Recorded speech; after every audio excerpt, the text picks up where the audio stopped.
नमस्ते फ्रेंड्स, स्वागत है आपका मेरे नए मिनी व्लॉग में। और रात को बहुत तेज़ बरसात हुई थी।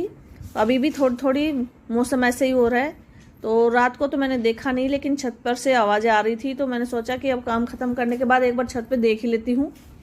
तो छत पे देखिए, नालियों में ना ये नीम की निबोली भरी हुई है, छत पे पानी भी है। और जो आवाज़ें आ रही थी ना, वो इस वजह से आ रही थी। ये देखिए, इस कट्टे के ऊपर मैंने टीन और ये परात रखी हुई थी जो नीचे गिर गई। ये देखिए, इतना पानी भर गया था, रात को इतनी बरसात हुई थी। तो इस कट्टे में मैंने रखे हुए हैं उपले, जिसे कंडे बोलते हैं ना, जोत के लिए मैंने रखे हुए थे। तो इसके ऊपर टीन लगा दी थी ताकि बरसात आए तो ये भीगे नहीं। तो तेज हवा चली तो ये नीचे टीन नीचे गिर गई और इस वजह से आवाज़ें आ रही थी। तो अब मैं इन टीनों को वापस ही इसके ऊपर रख रही हूँ, क्योंकि मेरे पास वैसी तो जगह है नहीं इनको रखने की। तो टीन लगा के मैं रख रही हूँ ताकि ये भीगे नहीं, जोत बाती के काम आएंगे। और पास ही में ना मैंने यहाँ एक बर्तन में तोरई, लौकी की और कद्दू की बेल लगा रखी है, बीज लगा रखे हैं उनकी। अब ये बेल बढ़ने लग गई है। ये देखिए, इतनी बड़ी बड़ी हो गई है, धीरे धीरे बढ़ जाएंगी। तो फिर मैं इनको तारों के सहारे, दीवार के सहारे लगा दूंगी। और ये देखिए, नीम की निबोली, जिनकी आवाज़ें मेरे को रात को आ रही थी। टीन पे जब ये गिरती है ना, तो आवाज़ आती है जैसे कुछ गिर रहा हो। और जब हवा चलती है तो टीन के ऊपर ये गिरती है ना, ऐसे लगता है पट पट के कुछ आवाज़ें आ रही हैं। तो ये टीन पर भी निबोली गिरती है ना, तब आवाज़ आती है। तो छत पे भी कितनी फैली हुई है।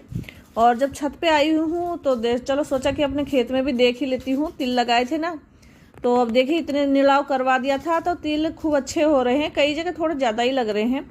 और ये मेरे किचन गार्डन का हाल है।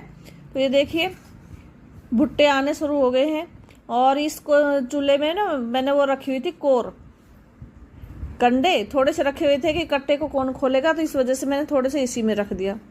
और बाहर का मौसम देख के ऐसे लग रहा है कि आज तो पूरे दिन ही मौसम ऐसा रहेगा, खुलेगा नहीं। ऐसे मौसम में ना बाहर के नज़ारे देखना बहुत अच्छा लगता है। बहुत सुहावना मौसम हो रहा है। और फिर इसके बाद मैं नीचे आ जाती हूँ और नीचे वाली छत पे से फिर अपने किचन गार्डन का हाल देखती हूँ। अब किचन गार्डन में तो क्या है, कुछ नहीं, बस भुट्टे बचे हैं, नहीं मक्का के पेड़ बचे हैं। अब इनमें भुट्टे आने शुरू हो गए, लेकिन बीज अभी भी नहीं बने हैं। रोज मैं इनको देख लेती हूँ कितने हुए कितने हुए, क्योंकि अब मौसम आ रहा है और इनको तोड़ने का मन कर रहा है, लेकिन तोड़ नहीं पाती। और किचन गार्डन में गई हूँ तो चलो, पालक भी मैं तोड़ के लेके आ गई, थोड़े से नींबू भी तोड़ के लेके आ गई। तो पालक का हाल आप देख सकते हैं। तो रात को बरसात आई थी तो पत्तों में मिट्टी चढ़ गई है और अब इनके पत्ते ऐसे खराब भी हो जाएंगे, तो ये नहीं खाया जाएगा। तो इसी का विकल्प ढूंढने के लिए मैंने क्या किया है कि घर में ही पालक लगा ली, क्योंकि ये मिट्टी में टिकेंगे नहीं और पालक खाने के लायक हो जाएगी। देखिए, इतनी बड़ी हो गई है मेरी पालक घर में ही अब।